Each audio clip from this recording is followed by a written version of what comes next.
Yes, KCR గారు అప్పు చేశారు 2,80,000 కోట్లు. ఆ అప్పుతో 1022 గురుకుల పాఠశాలలు పెట్టి 6.5 లక్షల మంది మన పిల్లలకి 6.5 లక్షల మంది పిల్లలకి ఒక్కొక్క అమ్మ మీద, ఒక్కొక్క అమ్మాయి మీద, ఒక్కొక్క తమ్ముడి మీద 1,20,000 రూపాయలు సంవత్సరానికి ఖర్చు పెట్టి నాణ్యమైన విద్య అందించారు. ఎస్, కేసీఆర్ గారు అప్పు చేశారు. చేసి ఏం చేశారు? 15 లక్షల మంది ఆడకూతురులకి 1,00,000 రూపాయలు ఇచ్చి కళ్యాణ లక్ష్మి పేరుతో, షాదీ ముబారక్ పేరుతో వారి పెళ్లి చేయించారు. ఎస్, కేసీఆర్ గారు అప్పు చేశారు. 32 జిల్లాలుగా తెలంగాణను మార్చి 32 కలెక్టరేట్లు కట్టారు.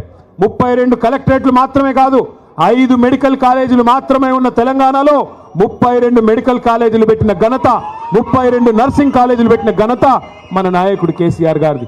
ఎస్, కేసీఆర్ గారు అప్పు చేశారు. అప్పు చేసి ఇంటింటికి నల్లా నీళ్ళిచ్చే మిషన్ భగీరథ కార్యక్రమాన్ని 40,000 కోట్ల రూపాయలతో కట్టారు.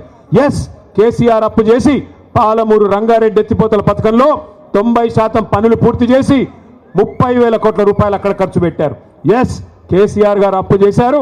మీ ఖమ్మం జిల్లాకు వరప్రదాయిని లాంటి సీతారామ సాగర్ ప్రాజెక్టులో 1,000 కోట్ల రూపాయలు ఈ జిల్లా రైతన్నుల కోసం ఖర్చు పెట్టారు.